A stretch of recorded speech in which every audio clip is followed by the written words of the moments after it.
Bonjour et bienvenue à une nouvelle édition de l'Érable en bref. Il s'agit de notre dernière émission avant les vacances d'hiver et les fêtes. Pour cette dernière émission de l'année 2022, nous nous occuperons de l'engagement communautaire de l'Union des producteurs agricoles, aussi connue comme UPA. Pour cela, nous recevons la visite de notre chroniqueur agricole Yves Charlebois et de l'administrateur du syndicat UPA de l'Érable, M. Maurice Vigneault. En premier, Yves Charlebois nous parlera de l'histoire de l'UPA et de son prédécesseur, la UCC, aussi connue comme l'Union catholique des cultivateurs. Fondée en 1924, la UCC a donné lieu à l'UPA en 1972. Nous pouvons parler donc de presque un siècle d'histoire entre les deux organisations. Par la suite, notre invité Maurice Vigneault nous expliquera la situation actuelle de l'UPA pour la région de l'Érable, du point de vue syndical, qui est sa spécialité. Nous débutons cette approche de l'Union des producteurs agricoles au Québec avec Yves Charlebois. Aujourd'hui, à l'émission Érable en bref, nous allons parler d'agriculture avec notre chroniqueur agricole Yves Charlebois. Et cette fois-ci, le sujet que nous vous avons concocté, on va vous parler. Vous savez, dans l'actualité, vous entendez des fois l'UPA. Est-ce qu'on connaît réellement l'historique ou l'histoire de l'UPA, nos travailleurs dans le monde de l'agriculture? Eh bien, Yves Charlebois s'est attardé à ce sujet. Allô, Yves? Oui, bonjour. Alors, moi, je trouve souvent que l'agriculture, c'est un sujet important et qu'on devrait en parler presque à tous les jours. Principalement, ça nous touche 3 fois par jour parce qu'on mange. Fait que on mange et on boit, fait que ça vient des produits agricoles. Oui, puis l'UPA, c'est l'union des producteurs agricoles. Mais avant que ça devienne l'UPA, il y a une histoire. Il y avait, oui, on va aller, si on se recule en 1900. Vers 1900. Ouais. La production agricole au Québec, c'était une production de subsistance. Les agriculteurs étaient pas... Le but n'était pas de vendre et de faire des sous. C'était la subsistance des familles nombreuses. Ils se vendaient un peu de sirop d'érable, ils se vendaient des choses à l'extérieur, mais pas beaucoup. Tu sais, il y a peut-être... on vendait des légumes, des choses comme ça, mais c'était principalement... un produit de subsistance. Il y avait des fromageries sur les coins de rampe, des choses comme ça. On vendait du lait, mais c'était pas le but ultime, c'était nourrir sa famille. Oui, puis ça me fait penser un peu, j'ai une image de la petite maison d'emprunt. Oui, c'est ça. Un peu ça. Aujourd'hui, c'est un autre monde. Il y a peu d'agriculteurs qui cultivent des navets pour leur subsistance. Oh. Bon, je donne un exemple. À l'époque, c'était ça. Ça fait qu'on en est en 1900. Oui. La première chose qui est arrivée vraiment, qui a chambardé les choses, là, c'est à l'époque des chevaux, hein? Oui, le tracteur n'était pas encore trop arrivé. La première chose qui est arrivée, c'est que le gouvernement du Québec a permis la création des coopératives en 1908. Et à ce moment-là, on connaît tous le mouvement Desjardins. Hein, il a vu le jour dans cette période-là. Il y a eu un paquet de coopératives au-dessus de 350 qui ont été créées jusqu'en 1922. Mais à l'époque, c'était quoi la coopérative? C'était des coopératives locales pour l'achat de grains, l'achat de semences, d'engrais, des choses comme ça. On vendait... fait que c'est là qu'est né, en 1922, la coopérative fédérée de Québec qu'on connaît aujourd'hui, qui est immensément grand, là, qui ont des chiffres d'affaires de plusieurs milliards de dollars par année. Puis une coopérative, il faut avoir des bas prix aussi. Oui, des bas prix. C'est se mettre en commun avec des parts sociales et tous les producteurs agricoles sont membres de la coopérative avec une part sociale. La coopérative a comme job d'acheter beaucoup de choses pour ses membres. Ouais. Un autre exemple, par exemple, pour la mise en marché du sirop d'érable, ici à Plessisville, la coopérative Citadelle a été créée, je pense, en 1926-27, dans ce coin-là. C'est un sénateur qui s'appelait Cyril Vaillancourt qui avait créé la coopérative parce que il y avait un seul acheteur qui était américain et qui ne payait pas le sirop d'érable. Fait que lui a décidé qu'on va se regrouper puis on va négocier pour la vente du sirop d'érable. Ça a commencé comme ça ici, le groupe Citadelle. Parfait. C'est encore une coopérative qui est très active. Oui. Mais quand on dit que ça ne portait pas le nom de l'UPA, c'est ça. C'est en 1924, ouais, je pense. C'est ça. En 1924 qu'il y a eu la création de l'Union catholique des cultivateurs. Eux autres... faisaient quoi? Et ils faisaient quoi? Ils ont pensé de s'unir pour pouvoir éventuellement avoir du crédit agricole, pouvoir avoir des écoles d'agriculture, de pouvoir négocier directement avec le gouvernement pour des ponts, des aménagements de territoire, des choses comme ça. C'était le but au départ. Mais là, ça s'appelait l'Union des cultivateurs. là, c'est le gouvernement de M. Tachereau qui n'était pas très chaud à l'idée de ça. Fait qu'il a dit, hey, ça pourra peut-être finir en parti politique, cette affaire-là. Pas trop bon pour ma business. On va regarder ça comme faut. Fait que là, ils ont dit, on va être ratoureux, c'est barre, les cultivateurs, et on va s'associer au clergé. Fait que là, ils ont parti l'Union catholique des cultivateurs. Pour ça, le terme catholique. Oui, c'est ça, le clergé appuyait ce mouvement-là.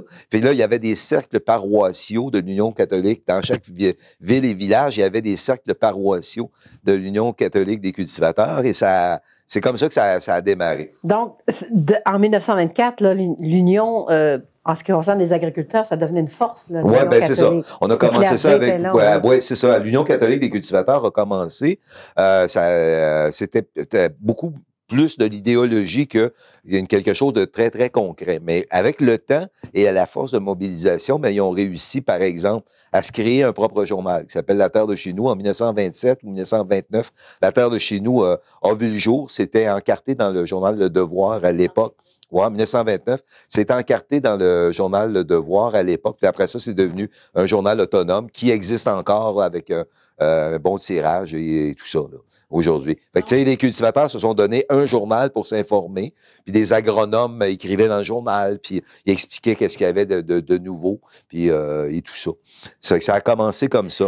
Mais Yves, après 1930, 1931, oui, bien, d'abord et avant tout, on a voulu, il y a aussi une revendication qui était très importante à l'époque, c'est qu'on voulait avoir l'électrification dans les fermes. Puis en 1930, il y en avait à peine 10 % des exploitations agricoles au Québec qui avaient l'électricité. Fait que ça a fait son chemin. Et Monsieur Duplessis a promis l'électrification rurale et ça s'est fait jusqu'en 1955, où à peu près toutes les campagnes au Québec ont reçu l'électricité. Mais dans les villes, il y avait l'électricité depuis 1900, là. Mais ça s'est rendu jusque-là. Fait que ça, c'était une grosse revendication des producteurs agricoles de l'époque. Il y avait aussi le crédit. Oui, bon, le crédit agricole. Oui, le crédit agricole. C'est qu'en 1931, le gouvernement du Québec a décidé de créer le crédit agricole. Puis là, c'est une petite anecdote en passant. C'était comme un des plus généreux au Canada. Puis il accordait des prêts à 2,5 % d'intérêt sur 30 ou 39 ans pour un maximum de 6 000 $. Ça fait que tu avais besoin d'acheter des vaches, tu avais besoin d'acheter des semences, tu avais besoin de ci ou ça, tu avais besoin de liquidité. Et fait que ça a commencé à peu près comme ça que les fermes au Québec ont commencé à faire de la production pour de l'argent. Tu sais, il y a beaucoup plus de devenir un peu commerçant, un peu plus, avoir des revenus. Fait que c'est ça qui est arrivé là, à ce moment-là. Mais raconte-moi l'anecdote sur l'électrification à Saint-Ferdinand. Par exemple, j'ai un exemple ici, puis c'est pareil, j'ai parlé avec des vieux cultivateurs, souvent ici dans la région. À Saint-Ferdinand, en raison des mines d'amiante à Thetford Mine, la Shawinigan Power, qui était la compagnie d'électricité, le câble d'électricité passait à travers le village. Qu'au village, ils ont eu l'électricité genre 1917-1918. Moi, j'habite à la campagne. L'électricité est arrivée en 1954. Fait que pendant 40 ans, le village avait l'électricité, mais pas la campagne, tout simplement. Moi, il y a un monsieur ici, la ferme Garneau sur le ranch, tout près. Lui, il me racontait, tout près d'ici à Plessisville, me racontait, il y avait toutes les treilleuses il y avait des treilleuses à essence. Tu partais ça comme un moteur à gaz. Puis il avait tout installé, le système électrique. Son étable était tout installé. Mais il n'y avait pas eu d'électricité. Fait que il a attendu, je pense, 7-8 ans avant que le câble arrive, qu'on le plug, qu'on branche l'électricité à sa ferme. Mais tu sais, c'était tellement une autre époque. Ça fait pas si longtemps que ça, là. Je parle dans les années 50, on faisait la traite du matin, puis on prenait les bidons de lait, on les mettait dans une source, un puits, puis après ça, il attendait que le train passe à 11 heures ici à Plessisville. On allait porter les bidons directement au train, puis ça s'en allait à Québec. La mise en marché 1956 du Plessis, comment on a qui est pensé arrivé vers 1960. En 1956, Maurice Duplessis, le gouvernement Duplessis à l'époque, a eu comme idée de permettre aux cultivateurs de se regrouper et de vendre de façon commune leurs produits agricoles. Fait qu'il a créé la loi sur la mise en marché des produits agricoles et alimentaires au Québec. Cette loi-là est toujours en force aujourd'hui. Qu'est-ce qui ressort? Qu'est-ce qui ressort de ça? C'est que Par exemple, les producteurs de lait se sont regroupés. Ils négocient une fois par année ou à tous les 2 ans un prix avec les transformateurs. Puis je voulais parler du plan conjoint. Ouais. Là, on parlait de plan conjoint. Ben, c'est ça. Ils ont commencé vers 1965. C'était toujours l'Union catholique des cultivateurs. Puis en 1972, un dénommé Robert Bourassa, il a dit, bon, on va arrêter ça, l'Union catholique des cultivateurs. On va appeler ça l'UPA, l'Union des producteurs agricoles du Québec qu'on connaît aujourd'hui, et a donné à l'UPA l'exclusivité de représenter les producteurs. Fait que là, ben, ça a commencé là, la force était vraiment associée. Donc, naissance puis du là, syndicat. puis là, les producteurs se sont mis à revendiquer, puis à revendiquer, puis à revendiquer beaucoup de choses. Là, tu allais au Parlement à Québec, il y avait une manifestation de cultivateurs, tu en avais à Ottawa, tu en avais partout. C'est ça. C'est une blague. J'ai travaillé pendant plusieurs années à la Terre de chez nous, puis à un moment donné, la rédactrice en chef, elle dit, tu veux aller couvrir la manifestation des cultivateurs à tel endroit? J'ai dit, hey, où la nouvelle? Il était toujours en train de manifester quelque part pour une revendication. C'est parce qu'il y a le financement agricole, il y avait les assurances stabilisation, il y a toujours de quoi demander, tu sais. En tout cas, je suis contente qu'on ait parlé un peu de l'histoire de l'UPA, parce que c'est quand même nos racines. Ben oui, évidemment. C'est une source pour les travailleurs. Puis, vous ne pouvez pas vous en sortir. Les producteurs agricoles ont une force politique incroyable. Il n'y a pas une élection au Québec. Les 4 chefs ou les 5 qui se présentent vont au bureau de l'UPA, qui est le bureau central de l'UPA, et sur Roland-Terrien à Longueuil. C'est un passage obligé d'aller là. Et parce que si les agriculteurs ne sont pas contents, mais c'est une traînée de poudre dans tous les villages de la province. Mais ils ont toujours eu l'écoute des gouvernements. Fait que Québec solidaire, il n'y a pas le choix, même s'ils sont sur le plateau Mont-Royal, d'avoir de quoi offrir aux agriculteurs. Voilà, bien merci beaucoup, Yves. Ben, ça m'a fait plaisir. En tout cas, on ne parlera pas tout de suite du prochain sujet, mais je vais vous souhaiter de joyeuses fêtes. C'est vrai. Ben merci. Merci beaucoup. Même. Nous venons d'entendre notre chroniqueur agricole Yves Charlebois sur l'histoire de l'Union catholique des cultivateurs et l'Union des producteurs agricoles. Maintenant, l'administrateur du syndicat UPA de l'érable, M. Maurice Vigneault, nous expliquera sa vision sur comment se trouve l'UPA de nos jours. Et maintenant, ce serait peut-être temps de parler du syndicalisme également dans le monde de l'UPA. Bien justement, ça s'appelle le syndicat UPA. Et qui de mieux pour nous en parler? C'est un personnage que vous connaissez, c'est M. Maurice Vigneault. Et j'ai l'impression qu'on ne manquera pas du tout de bons renseignements au cours de cette entrevue, puisqu'il est maintenant administrateur du syndicat UPA de l'érable. Alors, bonjour, M. Vigneault. Bonjour. Comment ça va? Ça va bien. Alors, si ça va bien, est-ce que ça va bien aussi dans le monde de l'agriculture? Et juste ma première question, est-ce que c'est vrai que les millionnaires d'aujourd'hui, ce sont nos agriculteurs? Oh, ça... Non, on ne peut pas dire ça comme ça. Vous savez, les agriculteurs, ils ont beaucoup de biens. Oui, c'est ça, de terre. De terre, qui ont des... De machinerie. Ça a de la valeur, OK? Mais cette valeur-là, est fixe, elle est là. Ça ne met pas de beurre sur le pain. Avoir 500 acres de terre, ça ne met pas de beurre sur le pain. Pour acquérir cette richesse-là, puis s'en servir comme richesse, il faut que tu la monnaies, il faut que tu l'abandonnes.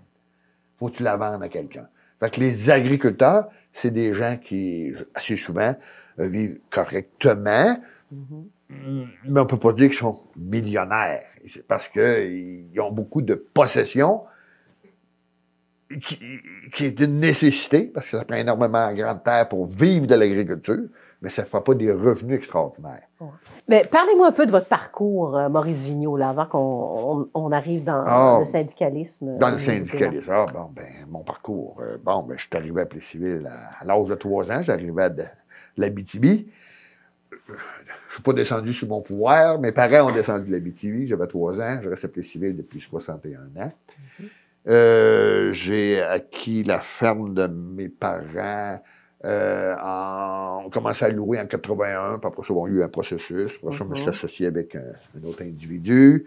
On a repéré une ferme laitière. Puis à travers ça, on s'est impliqué dans la relève agricole, qui est une branche de l'UPA, et dans différents syndicats spécialisés. Le lait, de façon, on suivait nos réunions, là, puis on était actifs. Donc, oui. Puis jusqu'en 99, j'ai vendu mes actifs à mon partenaire. Puis je suis en allé en acériculture. Mais à travers tout ça, je me suis impliqué de plus en plus dans l'UPA jusqu'à devenir président d'une fédération régionale. Okay. Puis j'ai fait un bout dans ça. Puis, mais là, êtes-vous un retraité du monde agricole? Non, pas du tout. C'est quoi vous faites là actuellement? Je suis producteur acéricole, j'ai 17 000 en taille. Je suis là tous les jours quand je suis pas... je m'implique un peu là, ailleurs, là, mais ma vie de tous les jours, moi, c'est la sériculture. Okay. Puis c'est 17 000 en taille, fait que c'est tous les jours. De l'année, il y a une minute que c'est libre, c'est cabane à sucre. Maintenant, on a fait un portrait un peu de Maurice Vigneault. J'aimerais ça faire un portrait maintenant de la région au niveau de l'agriculture. C'est quoi l'agriculture ici, là, dans l'érable? Je dirais entre 700 et 800 fermes dans différentes productions. La sériculture, c'est probablement le nombre de fermes le plus présent, mais il y a beaucoup de petites fermes acéricoles. Fait qu'il y a de la sériculture et du laitier, il y a de la sériculture et du porcin. Fait qu'il mais la sériculture, c'est une des productions les plus présentes dans la région. Mais tu as laitier, porcin, volaille. On a de plus en plus de petites fermes maraîchères. C'est quand même très diversifié. Oui. OK, ça, c'est le portrait. Donc, volaille, tout ça. Là, je pense que si les gens veulent s'informer, il y a quand même des statistiques aussi. Oui, c'est ça. J'ai quelques statistiques, là, mais... Oui, enlevez vos lunettes, c'est ça. Oui, c'est ça. Hein, au-dessus, 340 producteurs acéricoles. Le bois, 161. Ouais. Le bois, je suis certain que le chiffre, c'est juste ceux qui sont et agriculteurs et producteurs forestiers, parce qu'il y a plus de producteurs forestiers que ça. Alors, les céréales, 123, le fourrage, 92, ça, c'est la principale production. Quand il faut que ce soit une production importante, que c'était là. OK. C'est pas parce qu'un gars fait 2 hectares de foin, là, c'est pas compliqué, ça. Mais vu qu'on regarde les statistiques, puis on a parlé de l'érable, le fait qu'on soit devenu la capitale nationale de l'érable, est-ce que ça nous a donné une forme de notoriété pour notre région? Il me semble qu'on entend moins parler. De la capitale de l'érable? Oui. On a été la capitale de l'érable parce que c'était ici pendant des années que s'est transigé le plus de sirop d'érable au Québec à cause de Citadel, entre autres. Plessisville, Citadel était à Plessisville, puis Citadel, c'est un joueur très important. Citadel continue de grossir, mais avec le développement acéricole qu'on a eu dans les dernières années, de la transformation, maintenant, il s'en fait aussi ailleurs. Fait que, puis... on est resté quand même. On porte encore le titre de capitale de l'érable. C'est homologué, là. Oui, c'est ça. On porte encore le titre de capitale de l'érable, mais du sirop d'érable, maintenant, ça s'en produit partout. Ce qui nous différencie peut-être un peu, c'est qu'ici, la sériculture, je dis toujours, c'est culturel. Oui. Ici, il y a beaucoup de gens qui ne rêvent pas d'avoir un chalet. Ils rêvent d'avoir une érablière. C'est, pour beaucoup de monde, un rêve d'avoir une érablière, une petite érablière, faire un peu de ça. Ça, là, c'est peut-être plus caractéristique de notre région que le Bas-Saint-Laurent, où ils ont des très, très grandes érablières. T'sais. Chez nous, là, c'est culturel. Toujours, la sériculture, c'est culturel. Bon, bien là, on va y aller dans le sujet du syndicalisme, l'UPA. Comment ça a grandi? Pourquoi on a besoin d'un syndicat dans le monde de l'UPA? Ah, ben, c'est pour... Comme tous les syndicats, on a besoin de regrouper les points de vue, les attentes, les besoins, se donner des pouvoirs de négociation devant d'autres interlocuteurs qui sont de plus en plus concentrés, eux autres aussi. Fait que, vous savez, les distributeurs agroalimentaires, il n'y en a plus beaucoup.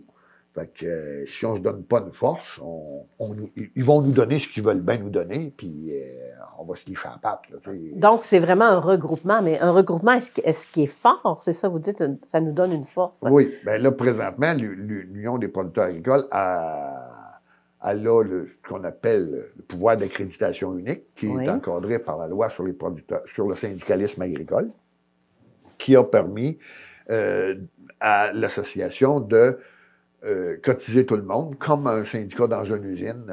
Ou de l'Union des artistes, hein, vous donnez souvent ça comme exemple. Fait que, l'Union des artistes a la même formule légale, si on veut, la même base légale que nous pour représenter ses membres, qui est la formule REN, qui appelle, qui permet à une organisation de représenter tous les membres d'un domaine donné. Fait que l'Union des artistes a ça, nous, on a ça, il y en a peut-être d'autres qui l'ont. Et c'est quoi vos demandes vis-à-vis du syndicat?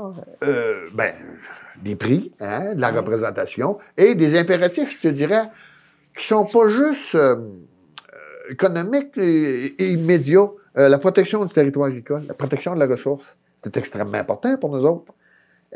Puis ça, c'est pas... Ça concerne moi, ça concerne mes enfants, ça concerne mes petits-enfants. La ressource, on la dilapide. Puis on a juste 2 de notre territoire québécois qui est cultivable. Pas cultivé. Cultivable. Cultivable. Il faut bien être conscient de ça, là. Nous autres, les gens, ils prennent pas conscience de ça parce qu'on vit tous dans cette portion-là de 2 Beaucoup de monde, 98 de la population vit dans ce territoire-là, qui est cultivable. Fait que c'est la vallée du Saint-Laurent, un peu les piémonts des Appalaches, des Laurentides, et une poche au lac Saint-Jean, puis une poche en Abitibi-Témiscamingue. C'est ça, le territoire cultivable. Fait que, ailleurs, où tu n'as pas le climat, où tu n'as pas le foncier, tu n'as pas la qualité du sol. Le sol, oui, c'est important. Si tu prends à travers le parc de la Vérandrie, puis tu regardes ces abords, pas grand-chose à cultiver là. C'est du sable avec une couche de végétal extrêmement mince. Ça marche pas. Donc, combien ça devrait coûter aujourd'hui un panier d'épicerie? Je ne sais pas comment ça devrait coûter aujourd'hui un panier d'épicerie, mais ce que je sais, c'est qu'il y a 50 ans, l'épicerie, c'était 25 d'un budget familial. Aujourd'hui, ça doit être en bas de 11 Là, on dit que l'épicerie a augmenté. Oui, je suis bien conscient que l'épicerie a augmenté. Peut-être que c'est un rééquilibrage, sans dire qu'il faut retourner à 25 je ne suis pas là, mais peut-être qu'il y a eu des exagérations. Oui. Et l'épicerie a augmenté, mais cette augmentation-là est loin de tout aller dans les poches de ceux qui produisent la matière première. Bon. Ben, allez-y. Parce que entre ce que nous autres, on a pour nos produits, puis ce que le consommateur paie, il y a des différences, des fois, assez alarmantes. Les productions organisées, où les prix sont, comme la production laitière, la production de volaille, les prix sont ou négociés ou arbitrés par la Régie des marchés agricoles. Si on s'entend, c'est négocié, puis si on ne s'entend pas, ben ça va être arbitré. Et où chacun peut se faire entendre. Oui. Hein, mais on négocie avec le gouvernement, là, c'est ça? Vous négociez avec qui, moi? Ben, on négocie avec les acheteurs. Oui, les acheteurs. Okay? Comme dans le sirop, exemple, dans le sirop, là, nous autres, on négocie une convention de vente avec les acheteurs. OK. Mais il y a des lois? Il y a des lois qui encodent ça. Si on s'entend, si on est d'accord, dire, ça va être tel prix cette année pour tel type de sirop, telle catégorie, on s'entend sur toutes les choses-là. On va présenter ça à la Régie des marchés agricoles et la Régie va l'homologuer. Elle va dire, c'est bien correct, je bénis. Okay. c'est à vous accepté. Autres. Si on ne s'entend pas, si les acheteurs, puis nous, on ne s'entend pas, les parties peuvent demander à la Régie des marchés agricoles d'arbitrer. C'est-à-dire, ben là, le prix du sirop, ça va être telle chose. Les conditions de vente, ça va être telle chose. Ça va être arbitré. Il y a bien des places à cette heure que les ententes sont de gré à gré. Oui. Parce que, bon, on s'entend que c'est raisonnable de part. Mais il y a encore des arbitrages. Ça arrive encore que de l'arbitrage. Puis, moi, je m'amuse. Je pense que quand chacun des parties a tout fait ce qu'il avait à faire pour démontrer la justesse de ses attentes, puis la Régie arbitre, ben, coudonc, faut croire qu'on ne doit pas être loin du prix juste. Bon. Juste avant de terminer, je ne sais pas si on peut faire ça en 1 minute, maximum 2. 1924, le syndicalisme agricole a commencé. 1924, l'UCC est créé. Il y avait eu toutes sortes de choses avant, il y a eu toutes sortes d'autres organisations qui avaient toutes sortes d'histoires, mais l'UCC a été fondée en 1924. Bon, l'Union catholique des cultivateurs. L'Union des catholiques des cultivateurs. Et après ça, c'est des débats. De 24, disons, à 72, il y a eu plusieurs étapes, ça a évolué. On a l'UPA, l'UCC dans le temps, oui. Qui a revendiqué des lois sur le syndicalisme agricole, des lois sur la mise en marché collective, des lois... Puis tout ça, ça a été long dans bien des cas, mais ça a évolué tranquillement sur des lois qui ne faisaient pas nécessairement... C'était pas nécessairement le copier-coller de ce que l'UCC demandait, mais comme toute chose dans une société, ça a été négocié avec l'État, puis avec les autres intervenants disaient, ben non, ça ne rend pas d'allure. Puis on est arrivé à des lois quand on les regarde aujourd'hui, ça a du bon sens, ces lois-là. On dit, c'était bien fait, finalement. Après un recul. Après un recul, c'était bien fait. Mais les gens qui veulent s'informer, vous avez des livres à consommer. On va peut-être leur dire ça. Oui, je peux le montrer. Vous avez déjà nous dire un petit peu un survol de quoi ça parle. Oui, c'est ça. Il y a l'histoire du syndicalisme agricole au Québec, de l'UCC à l'UPA, de 1924 à 2004. Ça a été fait en 2004. Si ma mémoire est bonne, on avait à 75. Ça a été fait pour le 75e anniversaire. OK. Ça relate toute l'historique. Ça va avant 1924 parce que ça émet les prémices. Oui. Ce qui nous a amené à la création du GC. Okay. Ça nous donne toutes les dates. Jusqu'en 2004, là, les grands enjeux de ces époques-là, une par l'autre. Puis avec l'évolution de l'agriculture et des agriculteurs à travers ça. Qui ont augmenté en nombre, qui ont diminué. Il y a eu des crises économiques à travers ça qui ont fait... En gros, les plans conjoints. Ça parle des plans conjoints, ça parle des grands enjeux de protection du territoire agricole dont je parlais tout à l'heure. Des petites fermes, des grosses fermes. La formation, l'éducation, la formation agricole. Hein? On voulait, pour que les producteurs deviennent de plus en plus performants, comment on fait pour mieux les instruire? Fait que l'UPA, l'UCC, dans le temps, s'est préoccupé de ça. L'UPA s'en préoccupe encore. En tout cas, je suis certaine que vous allez revenir comme invité parce que c'est plate à dire, mais on avait tellement d'histoires à raconter aussi dans le monde syndical au niveau de l'agriculture, mais on va sûrement se reprendre une autre fois. Pour l'instant, merci beaucoup à vous, M. Maurice Vigneault. Vous avez entendu Yves Charlebois et Maurice Vigneault nous parler de l'UPA pour cette dernière émission avant les vacances d'hiver. Nous sommes arrivés à la fin de l'érable en bref. Rappelez-vous que l'émission Érable approfondie s'occupe des autres sujets courants de la MRC de l'érable pendant 1 heure de traitement à partir de samedi. Nous serons de retour à l'érable en bref à partir du 10 janvier 2023. Pour l'instant, nous vous souhaitons un excellent temps des fêtes et bon début de l'année 2023.